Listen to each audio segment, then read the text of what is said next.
Hello friends, जय माता दी। कैसे हैं आप सब दोस्तों। गुप्त नवरात्र का आगाज आज से हो चुका है और इस गुप्त नवरात्र में आप सभी को एक विशेष कुंजी दे रही हूँ। ये कुंजी सिद्धि कुंजिका से भी कुछ हद तक बहुत आगे बढ़ा है और कहा जाता है अगर आप जीवन में बड़ी से बड़ी आफत में पड़े हों, बड़े से बड़े संकट में पड़े हों, चारों तरफ से हार चुके हों, तो ये जो कुंजी है इसका पढ़ने मात्र से, इसको सुनने मात्र से, इसको जानने मात्र से आपके सभी संकट स्वयं ही कट जाते हैं। आज हम बात कर रहे हैं एक ऐसे कवच की जिसे 10 महाविद्या के कवच के नाम से जाना जाता है। और जो लोग भी गुप्त नवरात्र में, जो कि सांसारिक मनुष्यों के लिए नहीं होता है, साधकों के लिए, जो बड़े बड़े उपासक हैं, इनके लिए ये नवरात्र माने जाते हैं, इनकी पूजा के लिए, इनकी साधनाओं के लिए माने जाते हैं। वहाँ पर आम मनुष्य जो है वो इस कवच को सुनने मात्र से इसी प्रकार की सिद्धियों को प्राप्त कर सकता है, अपने संकटों को स्वयं से माँ से प्रार्थना करके हर सकता है। बहुत ही चमत्कारी कवच है और कहा जाता है कामना पूर्ति हो, आध्यात्मिक उत्थान हो, ज्ञान हो, सभी के लिए शक्तिशाली है। 10 महाविद्या, जिन्हें हम तंत्र में देवी शक्ति की उपासना को ही विद्या कहा गया है। 10 महाविद्या को संस्कृत में महा और विद्या के मूल से आता है, जिसमें महा का अर्थ महान और विद्या का अर्थ शिक्षा होता है, जिसके परिणाम स्वरूप ज्ञान हो, ज्ञानवर्धक हो या आश्चर्यजनक प्रकटीकरण हो, निर्वाण हो, इसका प्रसार होता है। ये 10 महाविद्या काली, तारा, त्रिपुर सुंदरी, भुवनेश्वरी, छिन्नमाता, छिन्नमस्ता, भैरवी, धूमावती, बगलामुखी, मातंगी और कमला है। ये देवियां अपने भक्त को ऐसा कवच प्रदान करती हैं जो अपने साधक की हर दिशा, भूत, जिन्न, यक्ष, किसी भी प्रकार की नकारात्मक ऊर्जा हो, उससे आपकी रक्षा करती है। इन विद्याओं की सफल साधना करने वाला जो अभ्यासी होता है उसे माँ कई वरदान देती हैं, और जो तांत्रिक हो, योगी हो, अपनी इंद्रियों पर नियंत्रण रखते हैं, सकारात्मक रूप से झुके हुए होते हैं, वह लोगों को मार्गदर्शन करने और मानव जाति के लाभ के लिए इन वरदानों को प्राप्त कर उपयोग करता है। देवी के तोडल तंत्र में देवी के 10 जो स्वरूप हैं उनका वर्णन ऐसे किया गया है। काली को ब्रह्म का परम स्वरूप माना गया है, समय का भक्षक माना गया है, तारा को गाइड और रक्षक के रूप में देखा गया है, जो परम ज्ञान को प्रदान करती है, जो मोक्ष को देने वाली है, जिसे नील सरस्वती भी कहा गया है। षोडशी या ललित त्रिपुर सुंदरी को तीनों लोकों में सबसे सुंदर माना गया है। तांत्रिक पार्वती के रूप में या मोक्ष मुक्ता के रूप में इनको देखा गया है। भुवनेश्वरी को विश्व माता के रूप में देखते हैं, या जिसका शरीर ही संपूर्ण ब्रह्मांड है। भैरवी को उग्र देवी, तो छिन्नमस्ता को स्वयं भूदेवी और धूमावती को विधवा देवी या मृत्यु की देवी माना गया है। बगलामुखी देवी जो दुश्मनों को लकवा मारती है। मातंगी ललिता के प्रधान मंत्री है, तांत्रिक सरस्वती है, और कमला देवी तांत्रिक लक्ष्मी मानी गई है। ये महाविद्याएं ब्रह्मांड की समस्त क्रियाकलापों को नियमित करके नियंत्रित करने वाली शक्तियां हैं। जो भी संसार में आसुरी एवं दुष्प्रभावी शक्तियां हैं, जो इस सृष्टि के संसार की सुव्यवस्था को छिन्न भिन्न करती हैं, इन सभी निकृष्ट प्रवृत्तियों को निरस्त करने वाली ये देवी शक्तियां हैं। ये सामान्य शक्तियां नहीं हैं। इन शक्तियों को जागृत करने के लिए, निश्चित रूप से इन शक्तियों को आत्मसात करने के लिए साधक को आंतरिक और बाह्य रूप से अत्यंत ही मन से परिशुद्ध होना पड़ता है। अगर आपके मन में कुटिल भाव हैं, किसी के प्रति हार्ड फीलिंग्स हैं, तो आपको ये साधनाएं नहीं करनी चाहिए, ना ही इनके प्रति अग्रसर होना चाहिए। अगर आप जीवन में दिन ब दिन असफल होते जा रहे हैं, आर्थिक रूप से अपनी ज़रूरतों को पूरा नहीं कर पा रहे हैं, तो आपको इस महाविद्या कवच का पाठ अवश्य सुनना चाहिए। ज़बरदस्त तांत्रिक कवच है, आपको सुनने मात्र से आपके जीवन में बदलाव लेकर के आता है। बताओगे गुरु के सानिध्य में अगर आप 10 महाविद्याओं की साधना करते हैं, से आज्ञा प्राप्त किए बिना आपको आगे नहीं बढ़ना चाहिए, और अपने आप को पहले मैच्योर कर ले, दृढ़ बना ले, क्योंकि ये सभी उच्च शक्तियां हैं। इस स्तर तक पहुंचने के लिए आपके अंदर बहुत सारा आत्मविश्वास होना चाहिए, आत्मनिर्भरता होनी चाहिए। और किसी भी एक महाविद्या का अनुग्रह आप प्राप्त कर लेते हैं तो अनंत शक्तियों के आप स्वामी बन जाते हैं।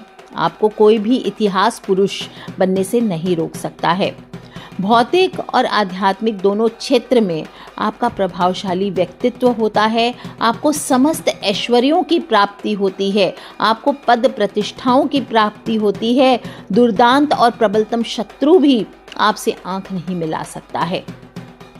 महाविद्याओं की सिद्धि किए बिना साधक को पूर्णता प्राप्ति सहज ही संभव नहीं हो पाती, और इसलिए कहा जाता है कि परमहंस स्वामी रामकृष्ण ने विवेकानंद को महाकाली का कवच प्रदान किया था, जिसके कारण ही वे विपरीत परिस्थितियों को भी अपने अनुकूल बना लेने में सक्षम थे। और कहा जाता है कि इन 10 महाविद्याओं का प्रादुर्भाव, इसका सीधा सीधा संबंध सती से है। महाभागवत में स्पष्ट कथा आती है कि दक्ष ने शिव यज्ञ में आमंत्रित नहीं किया, तब सती ने अपने पिता के इस यज्ञ में भाग लेने की स्वीकृति मांगी तो शिवजी ने अनमने भाव से स्वीकृति दे दी थी। वहां जाकर सती ने देखा कि सभी देवताओं के आसन यज्ञ स्थल में अपने अपने स्थान पर हैं, पर उनके पति भगवान शंकर का कोई स्थान नहीं है। तो वह अत्यंत ही क्रोधित हो गई, आंखें लाल सुर्ख हो गई, क्रोध से सारा शरीर दहकने लगा, सिर के केश चारों तरफ बिखर गए और वे काल अग्नि के रूप में दिखाई देने लगी। गले में मुंड की माला पहने हुए थी, भयानक जीभ बाहर निकाली हुई थी और बार बार विकट हुंकार कर रही थी। देवी का यह स्वरूप देखकर देवता तो क्या, भगवान शिव भी विचलित हो गए, और उस समय उनके शरीर का तेज करोड़ों सूर्यों के समान तेजस्वी था। बार बार अट्टहास कर रही थी, और देवी के इस विकराल भयानक रूप को देखकर शिवजी भय आतुर होकर जाने लगे।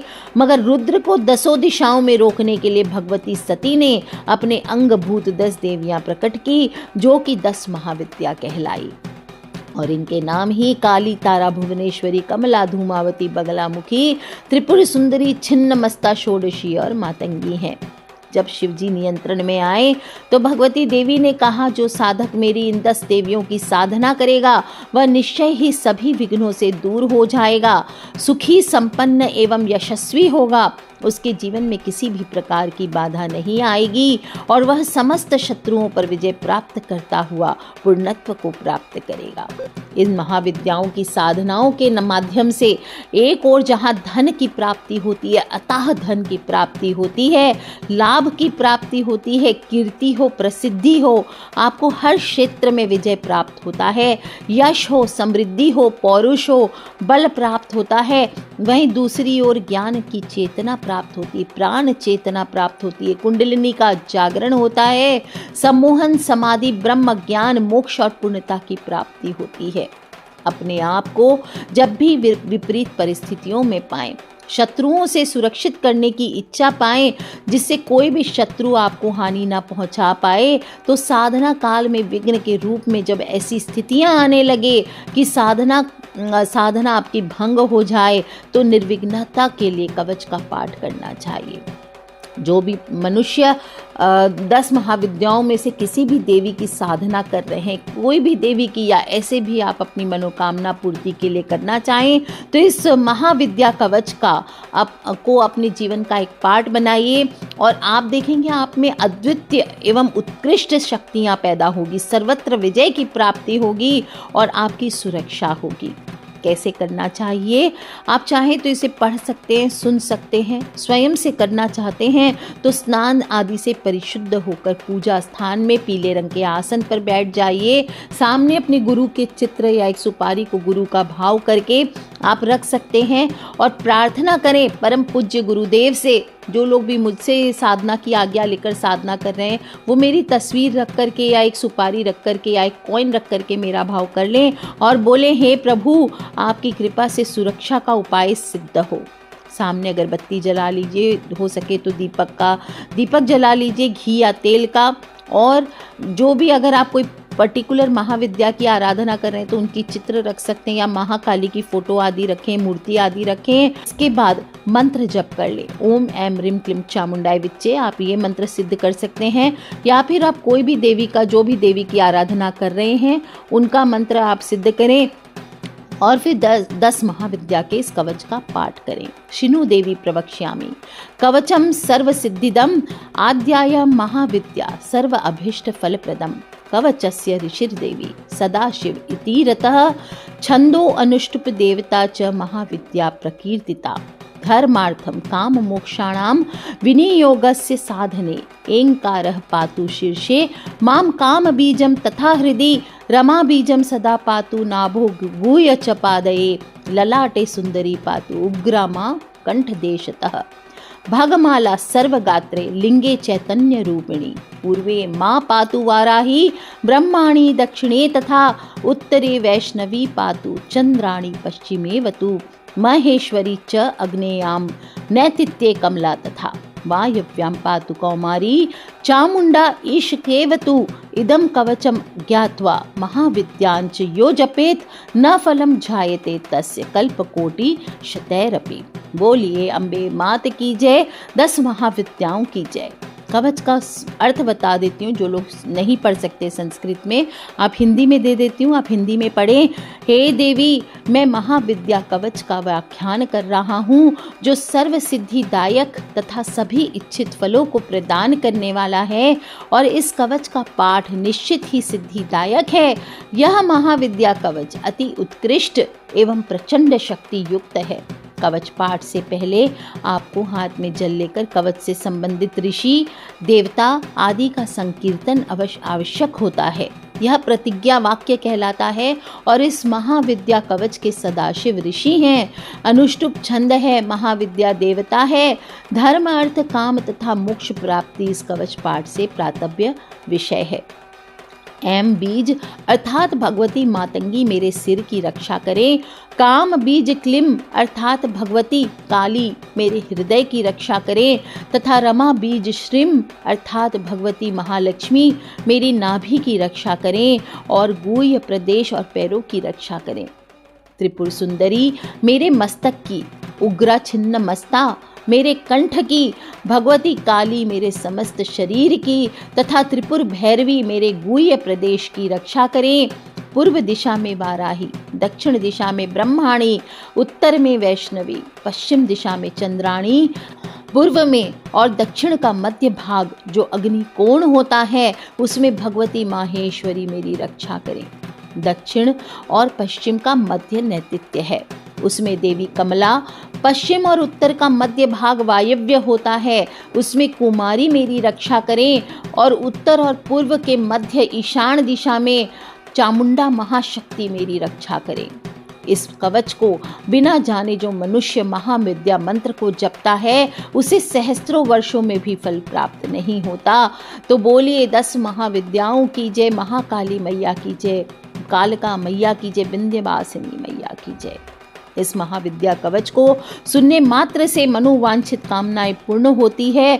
शीघ्र ही फल देने वाला कवच है, बहुत बहुत लाभ की प्राप्ति करता है। और यदि साधक महाविद्या साधना करने का इच्छुक है तो उसे ये कवच का पाठ नियमित रूप से अवश्य करना चाहिए।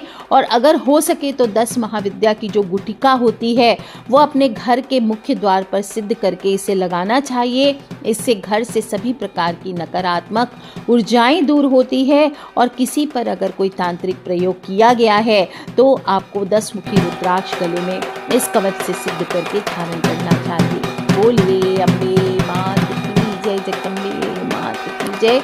आज के लिए इतना ही। जय माता दी, बम भोलेनाथ।